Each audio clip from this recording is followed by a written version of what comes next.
Hello, my name is Tendai Manombo, and this is Real Talk. On the 28th of July, the Minister of Finance and Economic Development, Professor Mtuli Ncube, presented the 2022 Midterm Budget and Economic Review.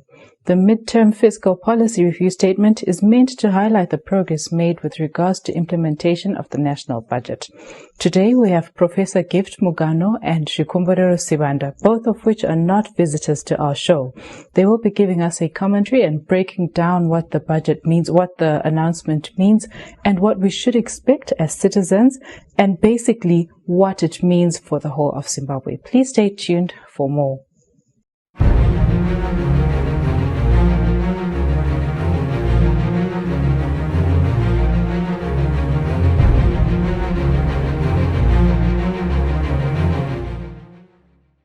Okay, gentlemen, welcome back to our show.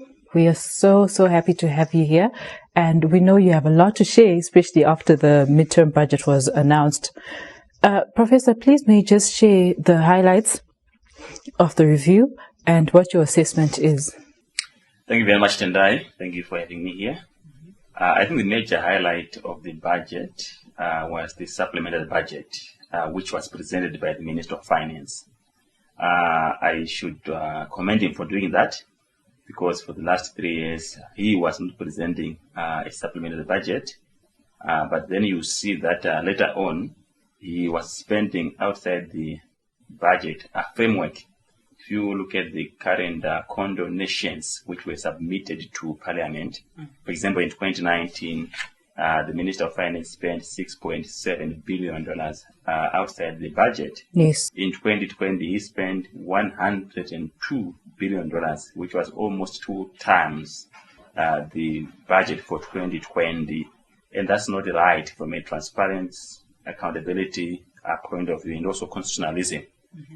So this time around, he presented a supplementary budget, clearly because the assumptions which were used for 2022 budget has changed. For example, we had a drought. We also have external shocks coming from Russia-Ukraine war. We also have high inflation and high exchange rates, things which were outside his expectations. So the supplementary budget is about 929 billion Zimbabwean dollars, which takes the revised budget to 1.9 trillion dollars. That is the major highlight. That's a very large amount of money. Yes, it's a very large amount of money. In fact, before the budget, one of my submissions to the public domain through the media platform was that the Minister of Finance must dump Zimbabwean dollar, because I was anticipating $2 trillion supplementary budget. You did say we were supposed to dollarize by June. Yes, correct. And we are dollarized right now. We're just fighting with the ghost of dollarization. So I still feel that on the back of that, you know what it does. If we were being troubled by 968 billion budget, obviously we're using half of that along as we move toward the half of the year. Troubled how? Because that is the amount of money which the Minister of Finance is paying service providers and government expenditures, which find itself in the black market, and the people then use that money, or companies, those who are contracted by government, to buy foreign currency. What is going to happen to almost $2 trillion budget? You expect more trouble. It means there's more fuel and more currency, more energy to put to the black market. So one can only expect a runaway exchange rate, which will be moving at a very faster speed. Even faster than it is right now. Yes, because we're putting more money. The rate is behaving in a wild manner because of the pressures coming on the back of treasury expenditure, right? So you are putting more money, you are doubling. So it means you are increasing the energy. No. There has to be an end to this. There has to be an end to this. You know, now, since 2018, the minister has been announcing budget surpluses, but for the first time ever, he has announced the need for a supplementary budget. Zvikomborero, what do you think was the trigger for this? Thank you. As Prof said, I think that the supplementary budget was inevitable, because if you look at the manner in which the exchange rate has performed since January. When the initial approved budget was the initial budget was approved in November. That about the exchange rate or official exchange rate was about 108, and then by mid-year the exchange rate was now nearly 400. In terms of the official. Of course, we know that the official rate is something which is overvalued. So it means that by that depreciation of the local currency and the skyrocketing price inflation, it forced the minister to actually cushion the public. That's why they announced that they are going to give civil servants about 100% salary increase. It shows you that we are like in a hyperinflationary mode, because a 100% increase it tells you something that it's not okay. So I think what triggered this supplementary budget was mainly skyrocketing inflation and Zim dollar depreciation. Do you share the same sentiments, Professor? Correct. Yes, he's very right. In fact, if you look at the budget supporting what Chikombo is saying, assumptions are very important. And the assumptions are priori expectations, which should be conditioned, which must be in place for something to happen. So the Minister of Finance was expecting stabilizing of the exchange rate.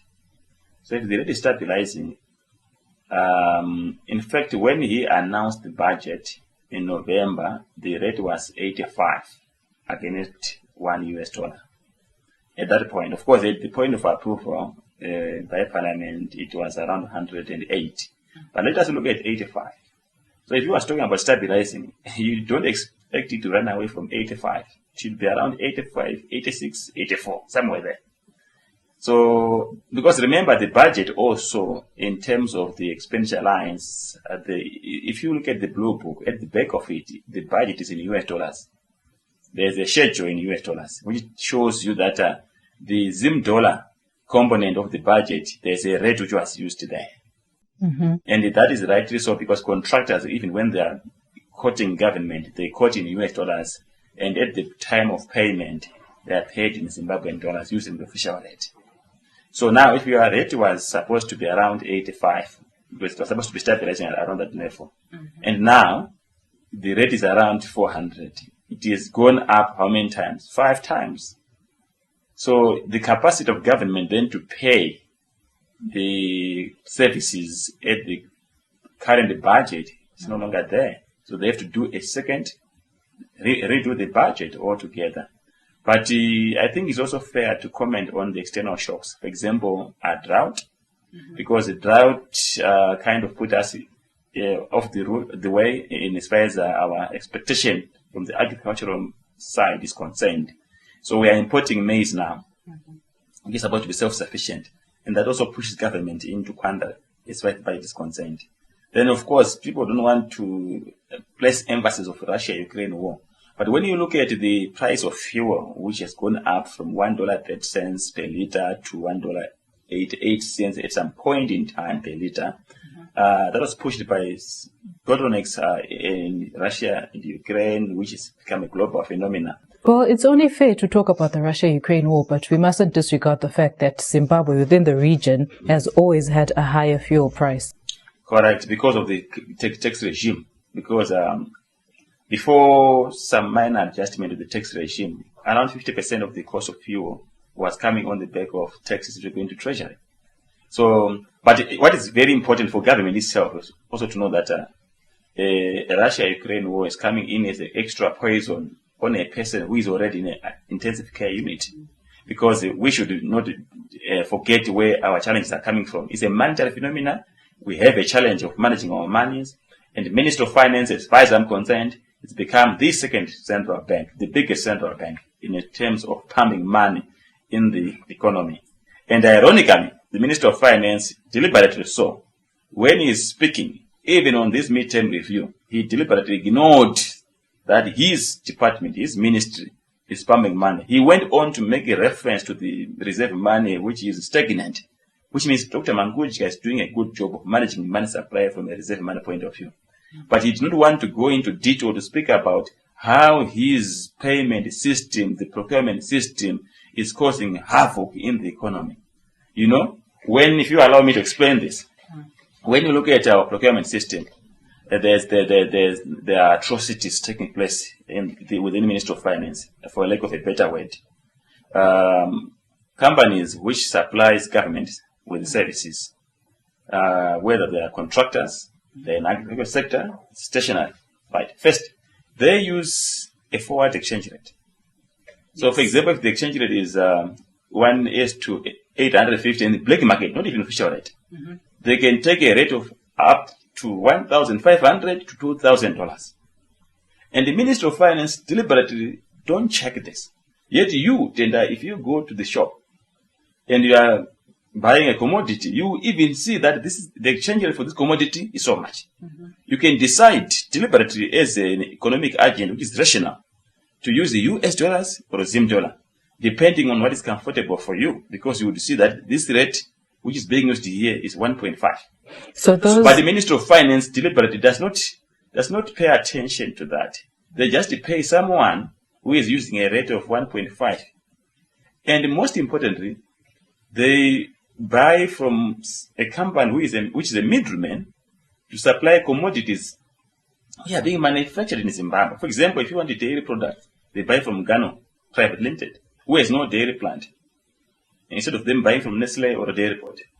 So direct from the source. Yes, why are they doing that? So that is where the challenge is, and they are pumping money.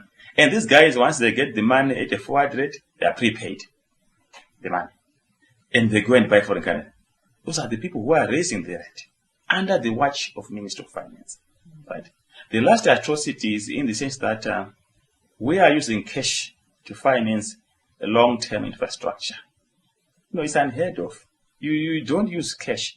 You rather use bonds and even pension funds to do that. And also the last one, we fund production of maize, cereals, cotton. Yet we have existing value chain players, manufacturers in the industry, agro-processors, who have got capacity to fund maize production using contract farming. But do you think a private company, say Mugano Millers, for example, would go and contract, say, Zico, to produce maize on a contract farming? Yet Zico is getting free inputs from government. So that is where the game is lost. So when you are doing that, you are putting more money in the market at two levels, at the production and also at the time of harvesting, because you have to pay again. You become the buyer. So you buy from the grain farmers, then you sell to national foods, for example. So why are we going in circles like that? When you have a commodity exchange, which is a mechanism, a platform for financing of grains and also marketing, just like the auction floor for the tobacco, So that is where we lose it, and I think that is where we have a problem as far as this challenge are concerned. Now it becomes a bigger problem. Now the budget has been increased by almost 100%, by 100% if you want to be very specific. And when you look at the appropriation of this budget now, 100 billion Zimbabwean dollars. Previously it has been given 124 billion. So you can see the bias. Yes. Clearly is to spend the money to say this is where the money is, this is where the entrepreneurship is. So we will never go around this whole challenge of runaway exchange rate, because instead of us now reinforcing the agricultural ministry to work with the commodity exchange to fund the commodities and then have a marketing platform which is like a stock market, we continuously guarantee money. And you hear government now announcing that we want to increase, if you follow the comments by the Chief Director for Minister of Agriculture, Mr. Bwenje, he said now we are now targeting 3.5 million households. You remember, we used to be supporting as a country 1.8 million households. Last week, he made the announcement that government is targeting 3.5 million households. That's almost double. Yeah, that's double. So what are you doing? So the farmers, the households are not the problem. The problem is the person who's going to be given the money to buy those fertilizers, to buy chemicals and inputs to support the 3.5 million households. Those are the people, when they get that money, they go to the black market. And that is going to be, so the last half of the year, I can only see disaster, nothing else, as far as the activity of the black market rate is concerned and inflation. And I can see the memorial service for the Zimbabwean dollar. Okay, Professor, on that note, we'll just take a very short break and then we'll be back after this.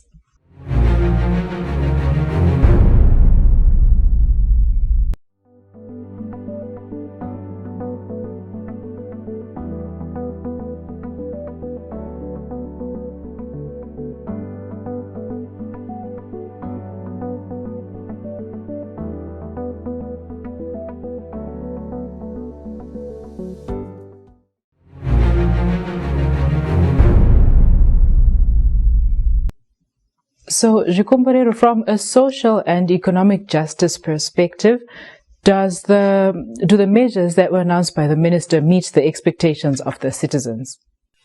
Okay, thank you, Tendai, for that question.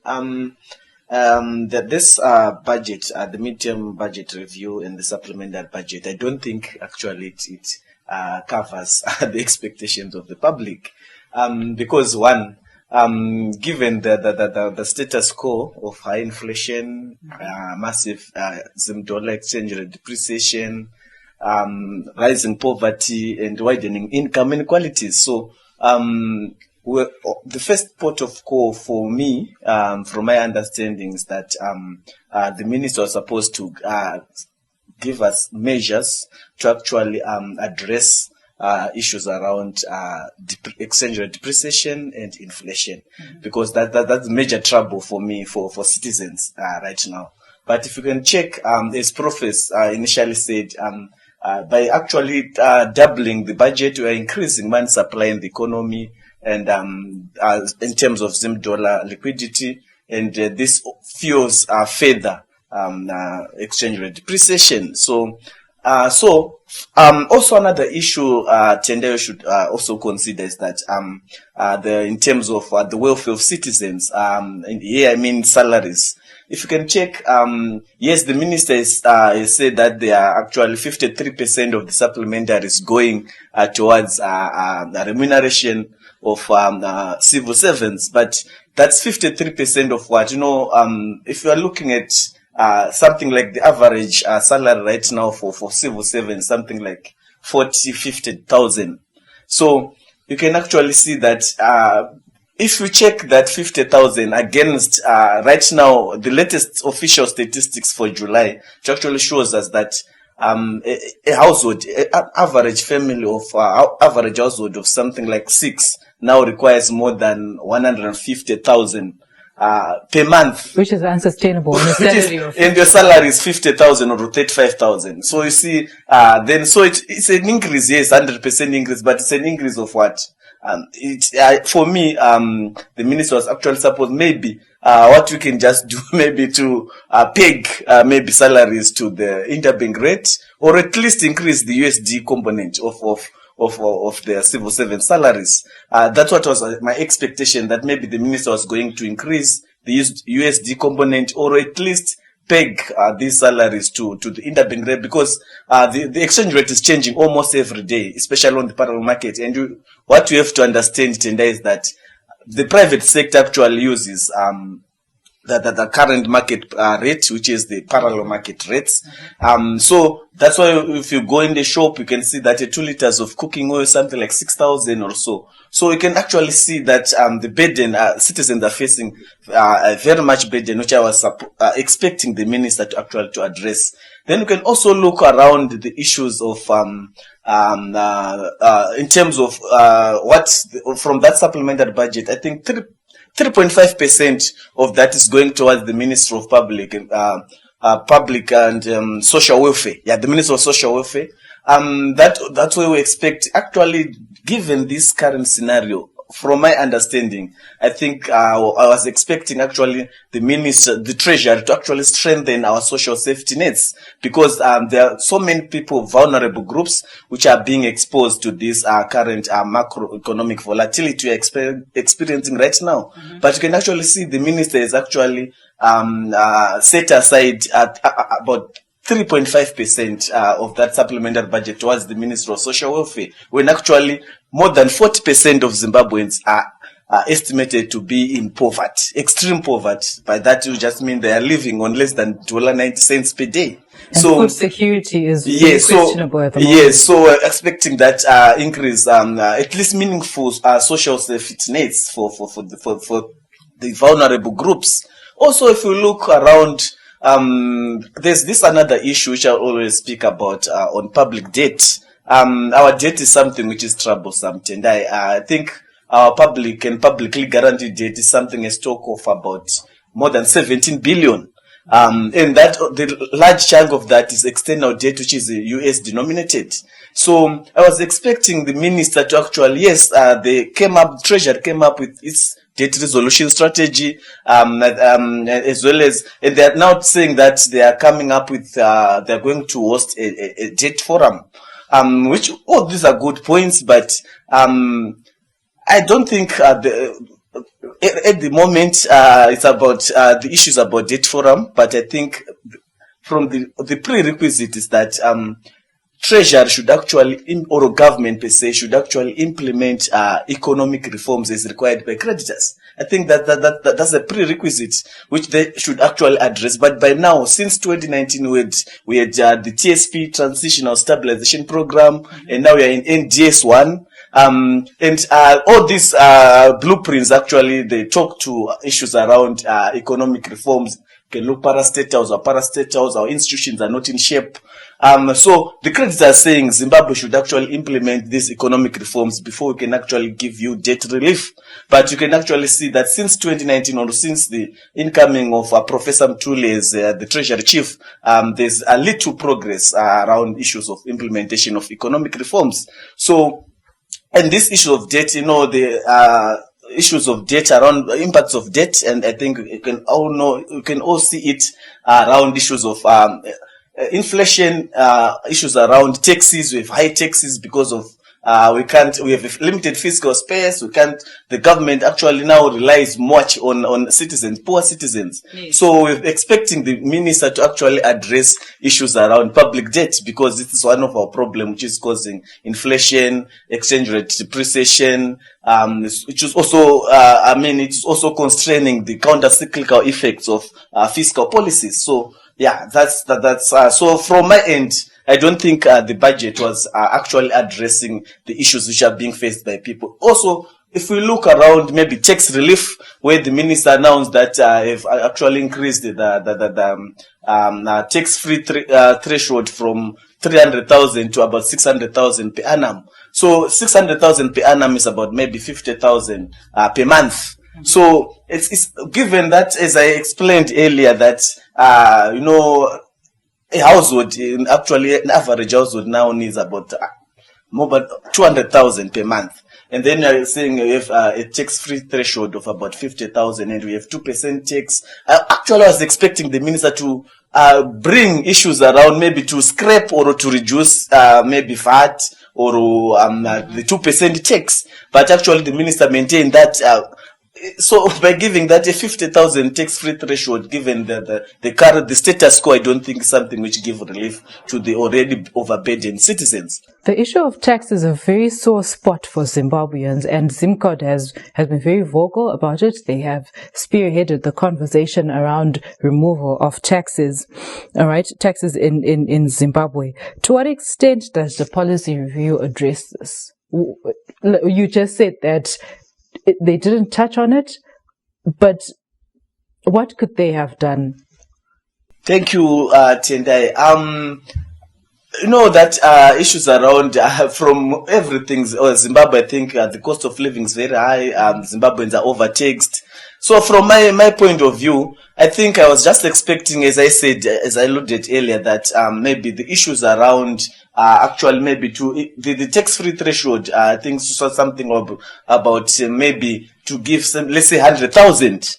Because mind you that civil servants, so bump it up a lot. Yes, more. A lot more, so that will provide cushion, because mind you, and I think by September, October, I think inflation will be, latest statistics are showing that inflation is now more than 250%.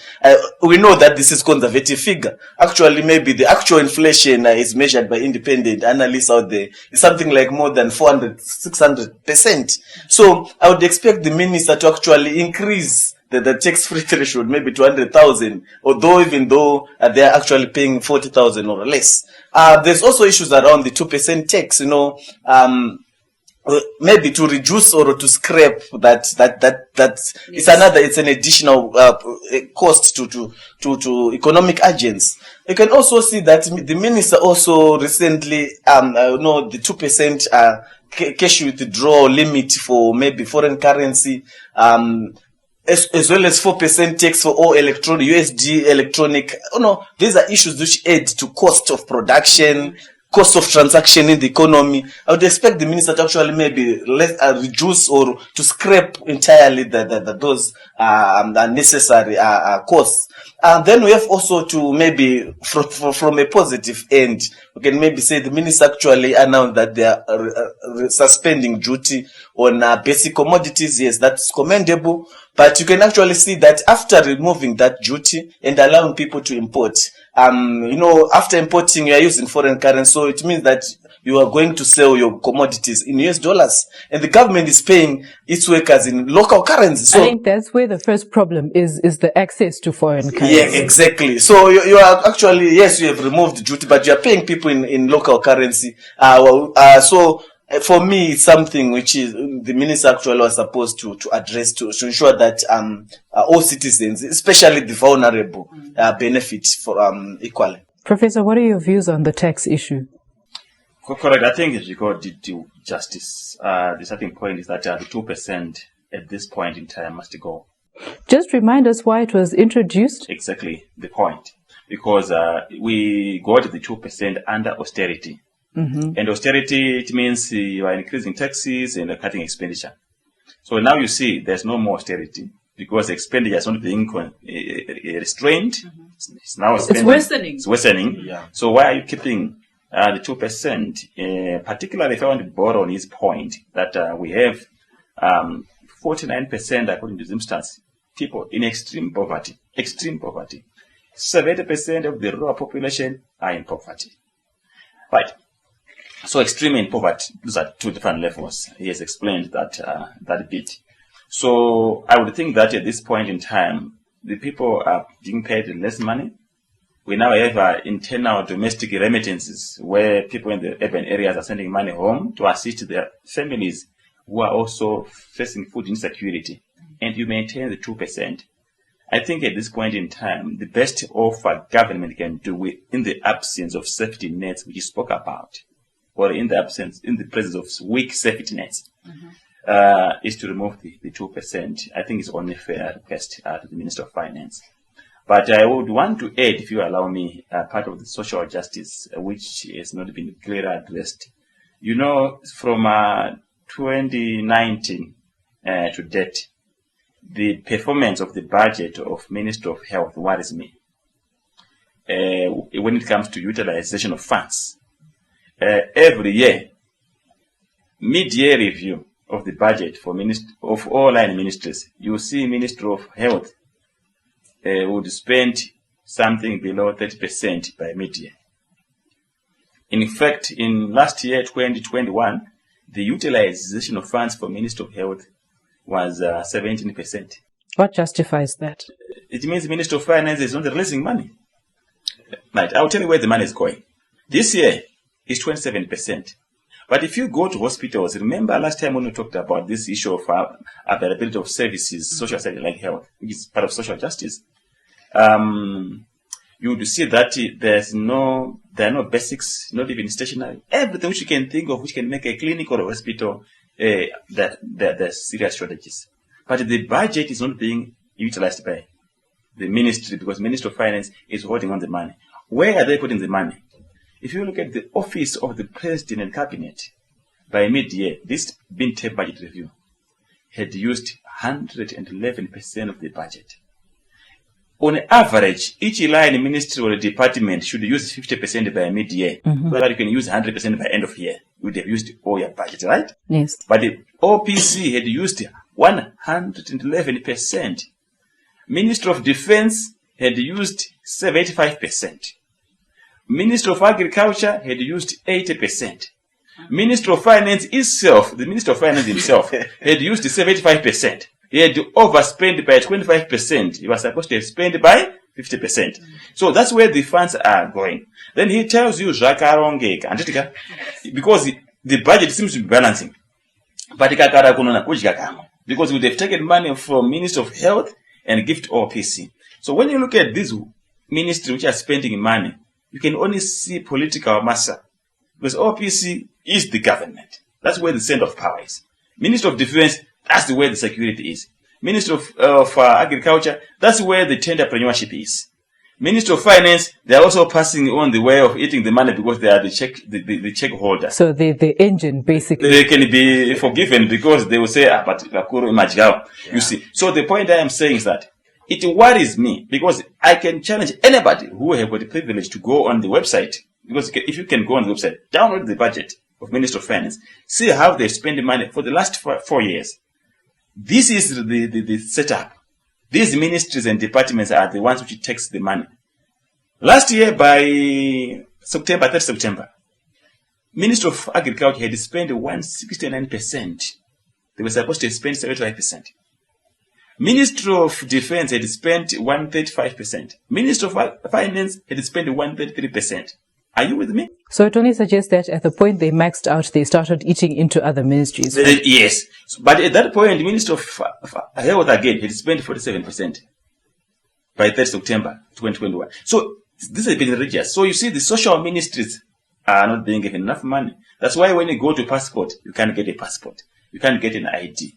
You can only get a passport if you pay in US dollars. Because the funds are being what? Released. So that is a real challenge. It tells you it has kurongeka. And what needs to be done, clearly, if the parliament has approved the budget, we'd want to see the Minister of Finance spending in line with the vote appropriation. It's only right to follow that from a constitutionalism point of view. And it's also going to help ministries to perform. Because remember, these ministries are using a theory of change. So the inputs which you get, your resources, will help you to achieve your outputs. So there's serious underperformance in the ministries. So I thought I must just bring that point in, just to reaffirm to what you are saying. Yes. It's very intense, and that's a lot to think about. I think it's time for a break. We just need to recuperate from this. Yeah. Thank you.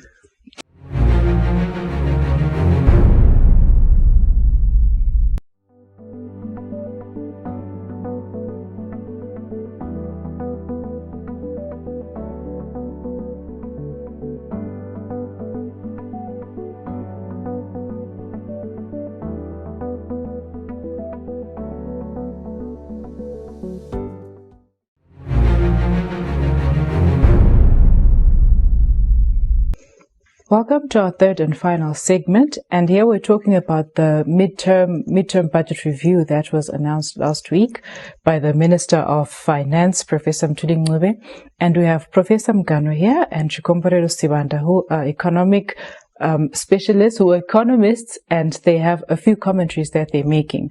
Now, there's a question to both of you. I'll start with you, Shiko. We've talked about the injustices, the economic injustices, right? What are your short-term, mid-term, and long-term prescriptions to solve the problems that we're facing economically?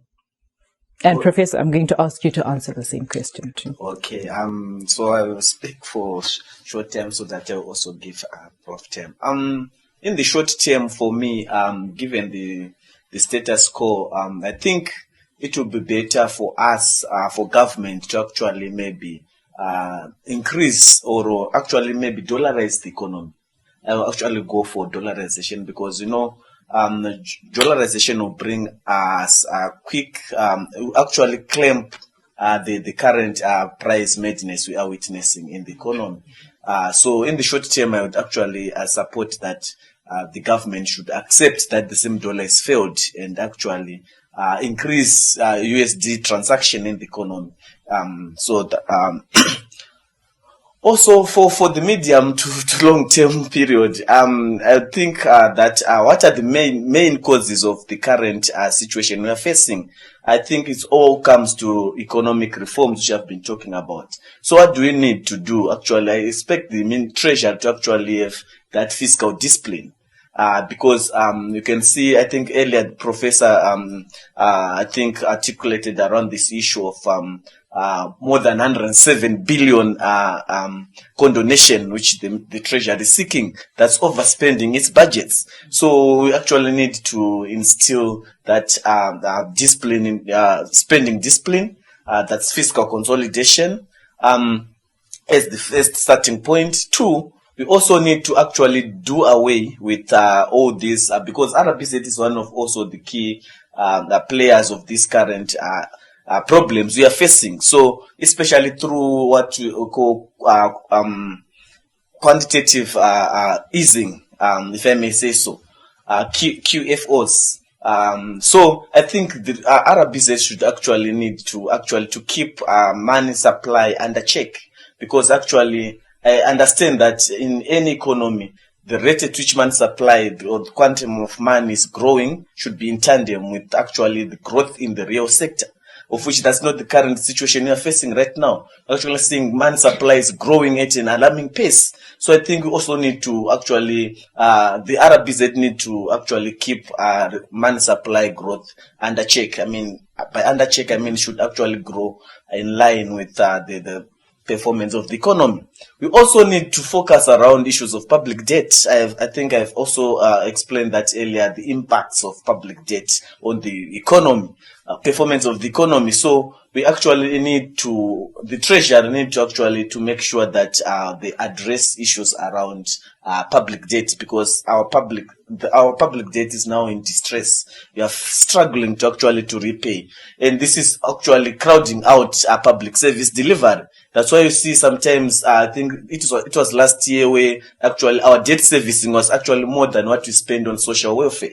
So we need to address issues around public debt. So that's what I can say for long term. That long term is just for economic reforms. We actually need strict implementation of economic reforms.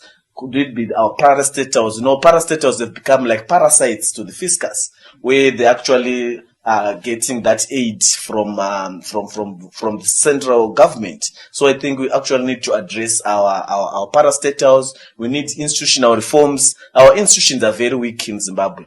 But as we know that institutions are rules of the game. Mm-hmm. So if the rules of the game are weak, it means that, the outcome will not be very well. So I also need to address our institutions, as well as also to promote that constitutionalism. I think Prof touched on that you need to actually to stick to the rule of law, not rule by law. Okay. Yeah. Yes, Professor, I know you, and like Chiko just said in his short-term prescription, is that Zimbabwe must just dollarize. But it is important for every single country to have its own currency. So what do you have to say about that? In your prescriptions, please just address and touch on that, because, I mean, we can't completely do away with the Zimbabwe dollar. We are not American. Yeah. But how can it be balanced out? Correct. So you read my mind, because I also want to set the record straight that policymakers and even onlookers, the thing I like us to move towards dollarization.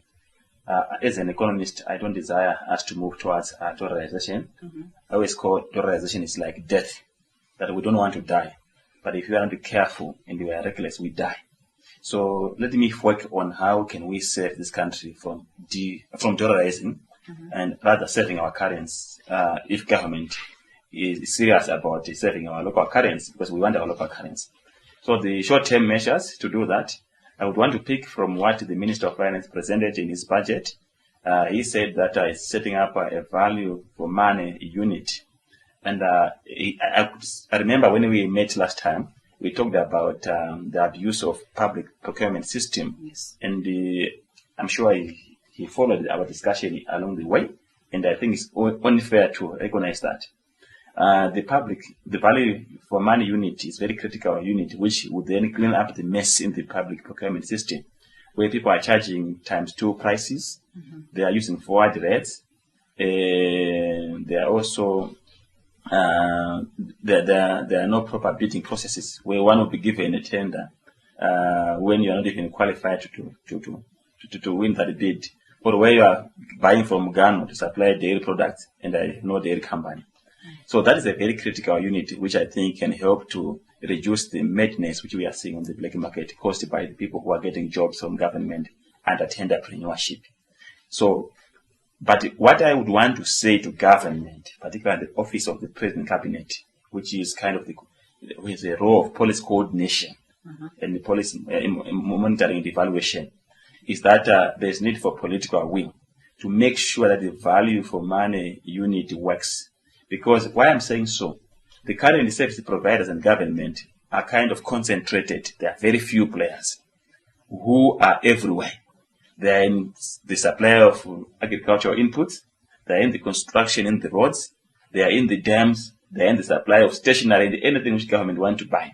So you now have few players who have the political muscles, and sometimes that value for money unit will not work because they will just go to the highest office or to any other office which is quite powerful. So eventually it become a white elephant. That is a game changer. I must say it, and I must underline. If it was going to be put in bold and capital letters, the value for money unit is a game changer. It can then restrain excess money going to the black market if it is implemented to the letter. The second one is to stop corruption. Because everything's happening. There's corruption. You will say there will be corruption in gold coins because of the distortions which are happening. The rate for the gold coins is the rate which is used to buy gold coins using Zimbabwean dollar is half the black market rate. There's a massive corruption in auction system because of the rate again, which is lower. So one way to remove corruption in those markets is to have one single price. So you remove away distortions. So I'm calling on the government to liberalize exchange rates in the auction system and also to take away binding constraints in the interbank market. In which form? In the form of restriction on how much money you can transact per day. So this does not require a rocket scientist. Open up. The interbank must operate the same way the Bureau de Change operate. The way we walk in, I should walk in a bank and buy foreign currency. I should walk in a bank and sell foreign currency. If I can't walk into a bank and buy foreign currency, there's no interbank. It can't be a market which just demand, there's no supply.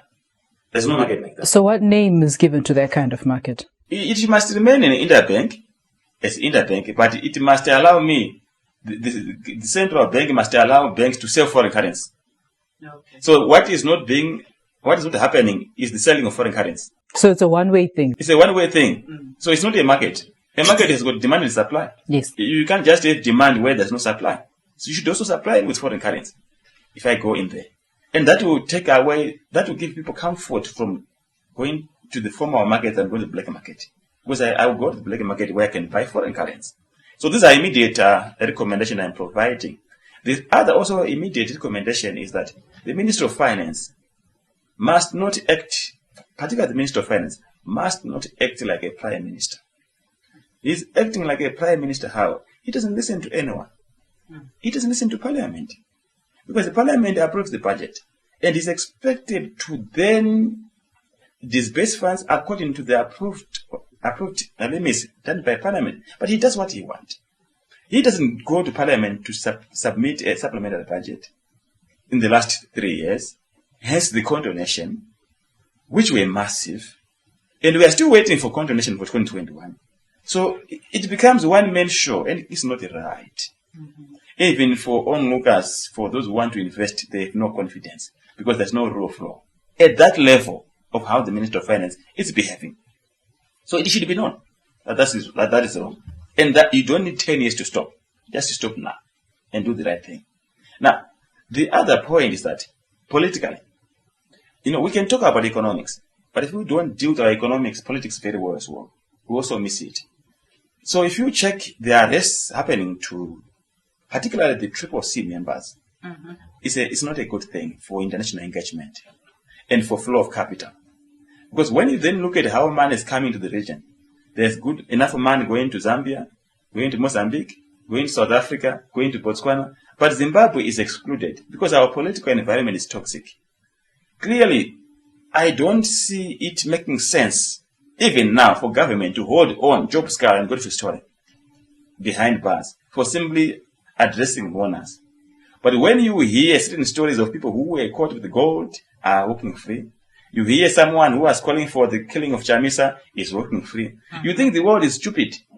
You know, I'm saying they're watching. And when we say this, people in government, in SANU-PF, they don't want to hear it. It's not about me, us, it's about the global, we're in a global village. So that's why we miss it. Even if we lie to them and say what they're saying is good, but the world is not stupid. So it creates a challenge, we get a tag, and from economics point of view, we lose the competitiveness when it comes to brand equity, and our perception becomes very bad. So we don't need 10 years again to stop this. Because we are Zimbabweans, where we can't do this to each other, right? We just need to do the right thing. We are not promoting lawlessness. But if someone has said the same, should be arrested. If you go to bail, get the bail. And then the case should be going through in a normal case. It should not be very clear that there's political hand here. Where you see people want to celebrate their victory in Glenview, whatever, they are denied by the police. But when the other party goes out there, it's not denied. Clearly, we are very educated. That's not the right thing to do. So let's do the right thing. It brings harmony, it brings cohesion, it brings unity, and work as a team, Zimbabwe. That's why when you go to the Chinese, they are very committed. When you go to the Americans, they are proud. We are Americans. Because there is the rule of law. They don't care who is ruling. But they know the laws are applying to all of us equally. That is where we should go as a country.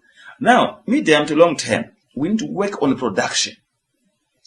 But we can start from a short term, from a production point of view. Let us remove distortions on the production of maize, in particular soybean, wheat, cotton, where government is putting heavy subsidies. You know, the moment you put heavy subsidies, I've explained this before, there's no way a company in the milling sector would be able to contract the very same person who is being given free inputs. Government is giving itself unnecessary burden to do that by supporting maize production, by giving subsidies.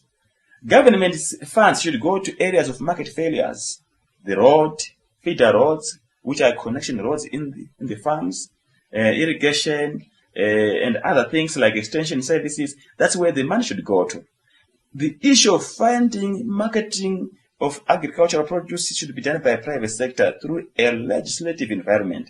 Right now, the GMB statutory instrument, which compels people to supply to GMB, is becoming an impediment for players to fund production of maize, because you have a feeling that I will lose my grain to GMB. I need to seek approval from GMB, even if I'm aware that GMB can permit you to move your maize. But there's too much regulated process. You have to go and get approval from GMB before you move your maize. Why are we doing that?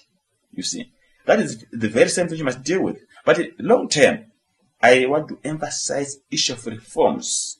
Very critical. So that's just like Shiko was saying. Yeah, going to what Shiko has said, and I don't want to over-repeat that. Yeah. Okay, well, thank you very much. Thank you both. And you do remember that we play a game on this show, right? This is the last episode of Real Talk for this season. And our last guest asked a very important question that is looking to the future. Her question was, which I think both of you need to answer. Her question was, we're all familiar with Vision 2060, free healthcare for all, free education for all in Africa. With where we are in Zimbabwe, are we ready? Are we on the right trajectory to realize Vision 2060? So if you look at my previous remark on the budget, for example, on how much money has been given to Ministry of Health and how the budget has been utilized for the last 4 years, I reported underutilization of the budget because the Ministry of Finance is holding on the money, and I've given the numbers. So that is a clear testimony that we are not on track to reach Vision 2060 of health for all. That is under the current infrastructure of our health system. And now we're talking about the software, which is the release of money, right? So we are out of that. Then also in terms of the convenience to people, The people still walk 20 to 30 kilometers to go to the next clinic services. So we are far away. We need to do more. All right, Shiko. Yeah, I agree with Prof here that we actually need to do more to actually attain that vision, because if you can see that our budgets, I think more than 60% is actually going for recurrent expenditures instead of actually funding things like capital expenditure, building more clinics, buying more equipment, health equipment, etc. So also given the status quo of the current macroeconomic volatilities which we are witnessing, I think we also it actually is dragging us. We need more time to actually to compensate for instance, since 2019 up to this day, there's actually nothing which is actually nothing tangible which has happened in the health sector. So we need more time to actually attain this. Thank you. Well, the fortunate thing is that there's still quite a little bit of time, and they can restructure and implement the reforms that you were talking about, and we can be back on track. Gentlemen, thank you so much for joining us. Thank you very much for your contributions, and I'm sure our viewers have learned a lot. You see, there's a lot of jargon when it comes to these issues, and it goes right over people's heads, but it's key information that the citizens need to know so that they know what's going on, as they are entitled to.